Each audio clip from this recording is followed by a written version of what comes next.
Hey there guys, this is Fabian Ratzak. Welcome to my first lesson, playing over changes. And in the first week we're going to concentrate on two basic chords, which are B minor,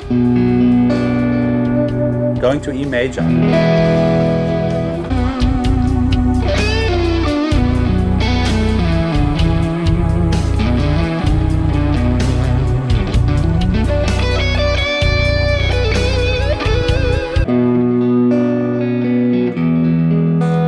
So many songs contain these nice chords. And what we're going to play over this, because most guys would probably use the B minor pentatonic, which is a great choice. But you are here because you want to learn something new, I guess. So I give you a very, very easy exercise, which makes you think more ahead about the next chord. So let's say we are playing the B minor pentatonic, which is totally fine, but we just concentrate on the next chord. The next chord is the E major chord. So which note is not in the B minor pentatonic, which is in the E major chord? Let's find out. So in E major we have the notes E, G sharp and B. So let's find out. We have B, D, we have E, we have F sharp, we have A, we have B. So one note is missing, and that's the G sharp. You're right. So the G sharp is the third of the E chord. And let's just play a little easy game. We're just playing 4 notes, and the 5th note has to be the G sharp. So this would be... Okay, let's try it over this loop. This B minor, E major, all right. Ah, very nice. Once again.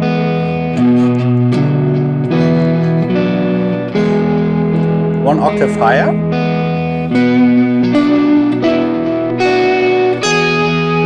Very nice sound. So what's happening here? So we're outlining the chord change because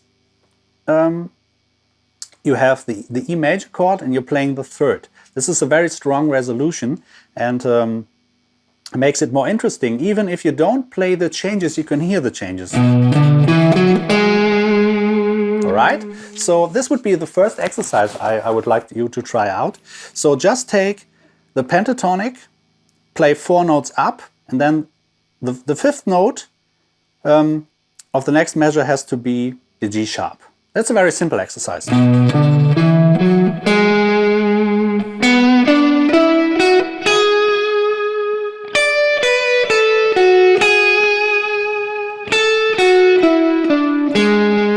So just play your minor pentatonic, but just land on the 3rd. Let's try it out.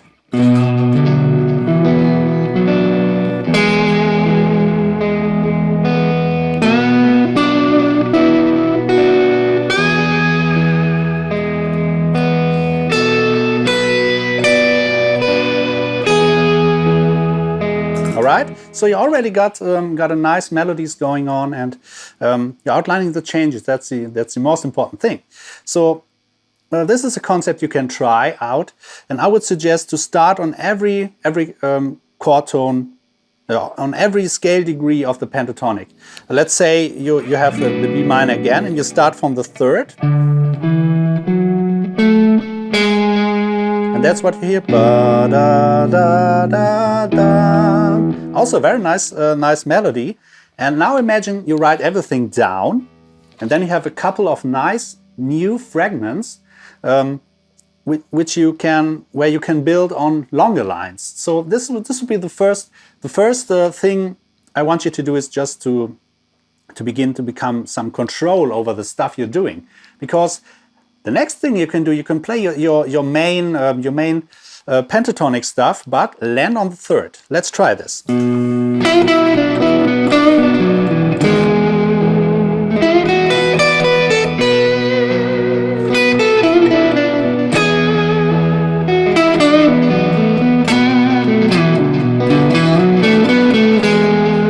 So I think that sounds very melodic. So you have a great time dealing with the right notes when the chord change. So even if you don't play the backing, just listen.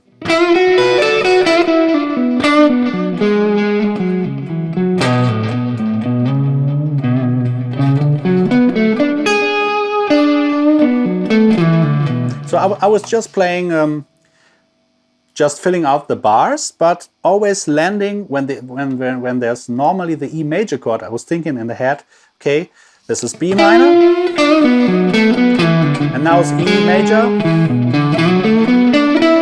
B minor, and E major. So just focusing on landing on the third will give you at least a week practice time to just find out some ideas and to get to the next thing you can do. This is the first thing I want you really to find out. So if you imagine your pentatonic, your B minor pentatonic, just find all the G sharps. So the third of E. So here's the E, this is the G sharp, and this is the G sharp. These are the only ones you need to memorize for the moment. So just play around with these two chords and just resolve on the third. This will give you big time and enjoy practicing, because it's actually really a lot of fun. And if you have problems with it, I would suggest just take three notes, and the fourth note, just take three notes, and the third note is the G sharp. Just try it out.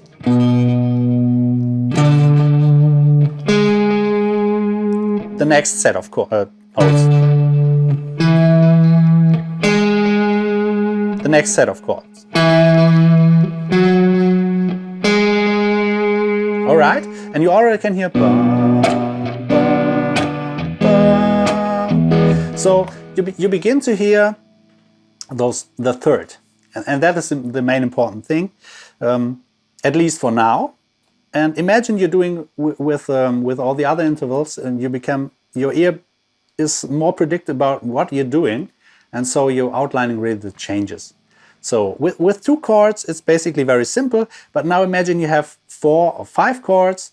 It gets a little bit difficult, but the concept is still the same. Right. So with this concept, just to get the thirds in your ear, let's incorporate another chord. You just take A major, just record a loop. E major and A major. So this is B minor, E major, and now we go to A major, and from A major the third is C sharp. So once again improvising the B, third, and now C sharp. B minor, third of E. All right, so I'm sorry, the last one was the fifth of A, but that's because I was just thinking musical. And so you get the idea. If you think about more the chord tones, the quality of the improvising and melody gets more rich. Imagine you were playing just pentatonics and don't land on those exciting chord notes. Let's listen to this.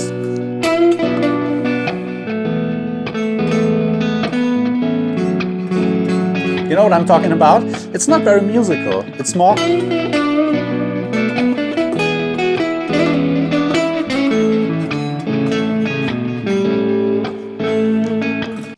Alright guys, so this is the first concept I wanted to show you, to just land on the third of the second chord.